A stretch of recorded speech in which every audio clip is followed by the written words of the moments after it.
قاضی اعجاز مالکی نے، شیخ عبدالحق محدث دہلوی نے، دیگر بزرگ جو سیرت نگار گزرے انہوں نے لکھا ہے کہ نبی پاک صلی اللہ علیہ وسلم کے اندر 100 مردوں سے زیادہ طاقت تھی. 100 مردوں سے زیادہ طاقت. اب جو بات کہنے لگا ہوں، جو نتیجہ دینے لگا ہوں، اس پر خاص توجہ آپ فرمائیں گے. ذرا فکری طور پر، نظریاتی طور پر ایک چیز کو سمجھیے. ہم سمجھتے ہیں کہ جوان لڑکا ہے جی، جو مرضی کرے، عمر ہے جی. آپ ذرا بات پر غور کیجئے گا کہ حضور صلی اللہ علیہ وسلم میں طاقت 100 مردوں سے زیادہ ہے اور حیا کواری لڑکیوں سے بھی زیادہ ہے. ذرا اس بات کا تقابلی جائزہ کیجئے گا کہ طاقت 100 مرد سے زیادہ ہے لیکن حیا کواری لڑکی سے بھی زیادہ ہے. اس کا معنی یہ ہوا کہ جس ٹہنی کو پھل زیادہ لگ جاتے ہیں وہ جھکا کرتی. تو حیا تو حسن ہے، حیا تو آپ کو پاک صاف کرے گا، حیا تو آپ کو نرالا کرے گا، انوکھا کرے گا. وہ ہمارے ایک دانشور ہیں، تو مضمون لکھا، کئی باتیں بڑی پسند آتی ہیں. وہ کہتے ہیں کہ میری اہلیہ، ان کو بھی کسی نے مس گائیڈ کر دیا تھا، حالانکہ اچھی خاتون ہے، کسی نے مس گائیڈ کر دیا. تو وہ بھی سماجی اور ویلفیئر، اور یہ خواتین کو شوق ہوتا نا بننے کا، تو وہ بھی سماج کے اندر اچھا مقام تلاش کرنے کے موڈ میں آ گئی. تو کہیں ایک دن جانا تھا تو بڑی بن سور کے میرے ساتھ وہ گاڑی میں بیٹھ گئی. تو میں گاڑی میں، عورتوں کو یہ بھی مسئلہ ہوتا ہے نا کہ ہماری تعریف کرو، تو کئی دفعہ بعد مردوں بیچاروں کو جھوٹ بولنا پڑتا ہے، تو زبردستی کراتی ہے نا جی. تو اس میں گنجائش بھی دی ہے شریعت نے گنجائش دی ہے کہ کبھی بیوی کو راضی کرنے کے لیے خلاف واقعہ بات کرنی پڑے تو کر لینی چاہیے. تو وہ کراتی بھی ہیں. 3 موقع پر خلاف واقعہ بات کرنے کی اجازت ہے. واقعے کے خلاف بھی آپ بات کر سکتے ہیں، جنگ کے موقع پر 2 لوگوں کو صلح کرانے کے لیے اور بیوی کو راضی کرنے کے لیے کر لیں کوئی ایسی بات، بے شک اپنی طبیعت پہ جبر کر کے کر لے، گنجائش ہے، اجازت ہے. تو وہ کہتے ہیں جب وہ گاڑی میں میرے ساتھ بیٹھی بن سور کے، تو وہ تقاضا کرنے لگی کہ میں نے بڑے اچھے کپڑے پہنے ہیں پر آپ نے توجہ نہیں کرائی. وہ سیانا بندہ تھا، وہ چاہ رہا تھا کہ میری خاتون سمجھ جائے.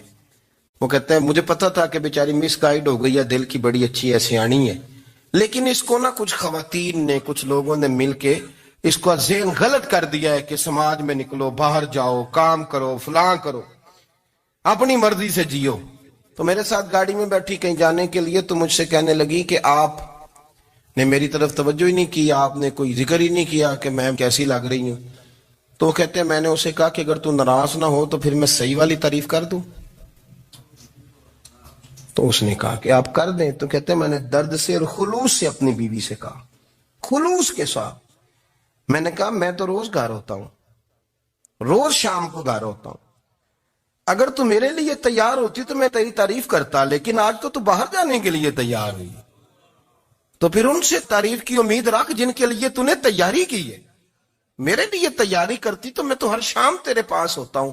کہتے ہو میرے لفظوں میں درد تھا تو وہ بھی رو پڑی اور کہنے لگی آپ گاڑی روک دیں، مجھے باہر جا کے کسی کو راضی نہیں کرنا، میں نے اسے راضی کرنا ہے جس کو رب کریم نے میرا شوہر بنایا اور میرے لیے منتخب کیا ہے، میرے ماں باپ کو. میں واپس لوٹتی ہوں. یہ ایک پہلو ہے سلگتا ہوا، اس کو سمجھا جائے. رسول کریم صلی اللہ علیہ وسلم عرب کی کواری لڑکیوں سے زیادہ حیا والے تھے. کواری لڑکیوں سے زیادہ حضور حیا فرمایا کرتے تھے. جب خانہ کعبہ کی مکہ شریف میں تعمیر ہو رہی تھی نا، اہل عرب اس کو تعمیر کر رہے تھے، تو نبی پاک صلی اللہ علیہ وسلم اپنے چچا حضرت عباس کے ساتھ خانہ کعبہ کی تعریف میں مصروف تھے. تو عرب کے لوگ چونکہ لمبا کرتا پہنتے تھے پیروں تک، تو نیچے اگر کسی وقت کوئی چیز نہیں بھی ہوتی تھی تو کسی کو وہ نظر نہیں آتی تھی، چونکہ پردہ رہتا تھا، لمبا کرتا پہنا ہوا ہوتا تھا. تو جب بچے، سرکار کی عمر مبارک بھی ابھی تھوڑی تھی، تو اس طرح بچے جب نکلتے تو وہ کئی دفعہ اپنی تہمت اتار دیتے نیچے سے، اور کوئی مزدوری کرنے لگتے تو 3-4 طے کر کے تہمت کی کندھے پہ رکھ لیتے. جس طرح کبھی دیہاتوں میں لوگ کپڑا سر پہ رکھتے تھے کہ اوپر اگر کوئی وزنی چیز رکھیں گے تو وہ تکلیف نہیں دے گی. نبی پاک صلی اللہ علیہ وسلم بھی سب لوگوں کے ساتھ خانہ کعبہ کی تعمیر میں شامل تھے.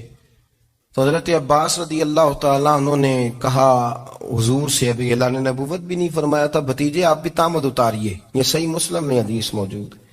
اور اس کو کندھے پہ رکھ لیجیے، آپ اینٹیں اٹھا اٹھا کے لا رہے ہیں تو ذرا آپ کو تکلیف نہیں ہوگی.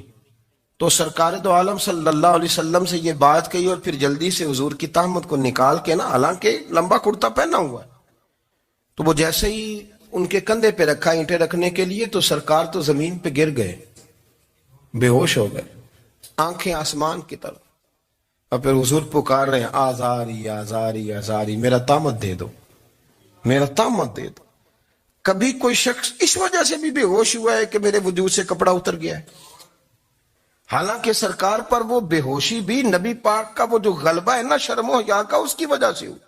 ورنہ تو حضور فرماتے ہیں کہ میری آنکھیں سو جاتی ہیں، دل تو میرا اس عالم میں بھی جاگتا رہتا ہے. تو سرکار زمین پہ تشریف لے آئے، آنکھیں میرا تامت دے دو، میرا تامت دے دو. تو جلدی سے انہوں نے تامت دیا تو حضور نے باندھ لیا. پھر طبیعت مبارک میں تسلی ہوئی. یعنی ہم اس رسول کے غلام ہیں کہ جن کے تو وجود سے کپڑا اتر جائے تو حضور برداشت نہیں کرتے، قبول نہیں فرماتے، تکلیف شروع ہو جاتی. لیکن یہاں نوجوان ہیں اور بڑا قد کاٹ ہے اور بڑے بڑے سمجھدار لوگ ہیں، گرمی آتی ہیں تو شارٹ کپڑے پہن کے گھومتے ہیں. ان کو خیال نہیں کہ یہ وہ والا لباس ہے جو باہر تو کیا گھر میں اماں کے سامنے نہیں پہننا چاہیے، بہنوں اور بیٹیوں کے سامنے نہیں پہننا چاہیے. آپ کی گفتگو میں شرم و حیا ہو، آپ کے لب و لہجے کے اندر حسن ہو. آپ کو پتہ ہے نبی پاک صلی اللہ علیہ وسلم نے فرمایا میری امت میں سب سے زیادہ حیا کرنے والے عثمان غنی ہیں. عثمان غنی سب سے زیادہ حیا کرنے والے.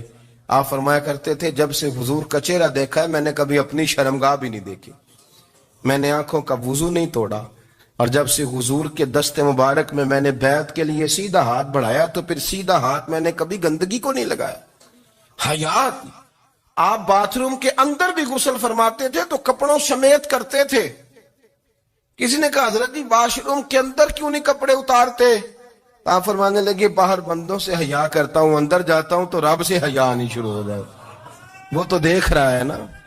تو میں جو بات آپ کی خدمت میں عرض کرنا چاہتا ہوں اس کو آپ سمجھیے گا میرے عزیز، کہ شرم والا مزاج، گفتگو بھی شرم والی، آنکھیں بھی شرم والی، لباس بھی شرم والا، دوستی یاری بھی شرم والی، بہت ساری ایسی باتیں. دیکھیں نا آپ ذرا، میں نے کہا کہ باتوں کو سن کے گزر نہ جایا کریں، اس کی گہرائی پر غور کریں. حضور علم کا سمندر ہے، سرکار سے زیادہ علم دنیا میں کسی کے پاس موجود نہیں ہے، اور صحابہ کو موقع ملا ہوا ہے اس سمندر سے فیض لینے کا. لیکن ان کی حالت یہ ہے کہ حضرت علی المرتضیٰ فرماتے ہیں 14 دن گزر جاتے، حضور سے کوئی سوال پوچھنا ہوتا تھا پر میں شرم کے بارے نہیں پوچھ پاتا تھا. 14 دن بخاری شریف میں موجود ہے. ایک دن نبی پاک صلی اللہ علیہ وسلم نے پوچھا صحابہ سے کہ وہ کون سا درخت ہے جس کے پتے نہیں گرتے، اور وہ درخت اس طرح ہے جس طرح مومن ہوتا ہے، وہ درخت میرے مومن کی طرح بتاؤ. حضرت عبداللہ ابن عمر فرماتے مجھے پتا تھا کہ وہ کھجور کا درخت ہے، لیکن چونکہ ابو بکر صدیق بھی بیٹھے ہیں، عمر فاروق بھی بیٹھے ہیں، مولا علی بھی بیٹھے ہیں، عثمان غنی بھی بیٹھے ہیں، اتنے جید لوگ بیٹھے ہیں، تو مجھے حیا آتی تھی کہ میں کیوں جواب دوں. کہتے سرکار نے کئی دفعہ پوچھا، لوگوں نے کئی اور درخت بتائے، پر فرمایا تمہارا جواب درست نہیں ہے. آپ حیا کے اس پہلو پر غور کریں کہ سوال کا جواب آتا ہے. سوال کا جواب، یعنی مجھے سوال کا جواب آتا اور پھر میں دوں نہ، مجھے بدعزمی نہ ہو جائے گی. یہ کیسے ممکن ہے کہ میری رات گزر جائے، مجھے پتا بھی تھا اور میں نے بتایا نہیں. بہت سارے لوگ آ کے بہت ساری باتیں بتاتے ہیں، بہت ساری باتیں وہ سمجھاتے ہیں، تو ہم غور سے ان کا چہرہ دیکھنے لگ جاتے ہیں، کہتے ہیں یار اس کا تو دعویٰ تھا کہ میں سمجھنے آتا ہوں، تو یہ تو ہمیں سمجھا رہا ہے. چلو الحمدللہ ہم سمجھنے کو تیار ہیں. لیکن میرے عزیز پتہ بھی ہے جواب کا، علم بھی ہے، لیکن فرماتے ہیں میری حیا نے مجھے اجازت نہ دی کہ میں جواب دوں. آپ فرماتے ہیں پھر حضور سے صحابہ نے عرض کی کہ یا رسول اللہ آپ ہی بتا دیں وہ درخت کون سا ہے. تو حضور نے فرمایا بھئی وہ کھجور کا درخت ہے. تو آپ فرماتے ہیں میں دل ہی دل میں کہہ رہا تھا کہ الحمدللہ میرا جواب درست ہے. حالانکہ میں نے جواب دیا ہی نہیں. تو لفظوں میں حیا، جملوں میں حیا، آنکھوں میں حیا، اٹھنے میں حیا، بیٹھنے میں حیا، چلنے میں حیا ایک خوبصورت حسن ہے. اور نبی پاک صلی اللہ علیہ وسلم نے فرمایا جب تو بے حیا ہو جائے نا پھر تو آزاد ہے، پھر تو جو مرضی کا، پھر تو جو. اس لیے بزرگ جب کسی کو بے حیا کہتے تھے نا، اللہ اکبر، اور جب کسی کو کہتے تھے نا یہ بے حیا ہے تو لوگ سمجھتے تھے کہ کوئی ہلکی سی بات کر دی، لیکن ان کا معنی یہ ہوتا تھا کہ بس بھائی اب اس کے ساتھ کوئی کلام کرنے کی ضرورت ہے، اس کو اب اصلاح کی ضرورت نہیں، یہ بے حیا ہے. کیا معنی؟ کہ اب یہ جو اس کے دل میں آئے گا وہ کرے گا، جو اس کی طبیعت چاہے گی وہ کرے گا، اب یہ کسی پہلو بھی قابو آنے کو تیار ہے. بے حیا ہو گیا. بے حیائی بہت بڑا عیب ہے. اور جو لوگ کہتے ہیں کہ ہمیں بالکل آزادی ہونی چاہیے، ہمارا اپنا جسم ہے تو ہماری اپنی مرضی چلے گی. ایک وزیر صاحب ہے، پتہ نہیں میں ان کو جانتا تو نہیں، انہوں نے سینٹ میں تقریر کی ہے، میں نے ان کی بات سنی ہے. اس نے کہا نہیں بھائی، جسم رب کا ہے تو مرضی بھی تو رب کریم کی چلے گی، اور مرضی بھی اللہ کی. یہ مجھے تھوڑا سا مسئلہ ہے جسم پر، کبھی کبھی مجھے کثرت سفر سے الرجی ہو جاتی. میرے ساتھ لوگ نا دل سے پیار کرتے ہیں. شاید ہی کوئی اچھا ڈاکٹر ہو جس تک میرے سنگی مجھے لے کے نہ گئے ہوں، پر جسم اللہ کا ہے نا، مرضی بھی جب وہ چاہے گا صحت دے گا. کیوں کچے کاموں میں لوگ پڑ گئے، کیوں غلط لوگ سوچ میں پڑ جاتے ہیں؟ یہ اسی کا ہے. اور جب وہ چاہے گا، آپ اس بات کو اچھے طریقے سے سمجھ لیں کہ جو اپنی مرضی چوکوں چوراہوں میں کر رہے ہوتے ہیں نا، جو مرضی گند مند، وہ جانور ہوتے ہیں. وہ جانور ہوتے ہیں جو نہ چوک دیکھتے ہیں، نہ گلی دیکھتے ہیں، نہ انہیں پتہ ہوتا ہے کہ جگہ کون سی ہے. وہ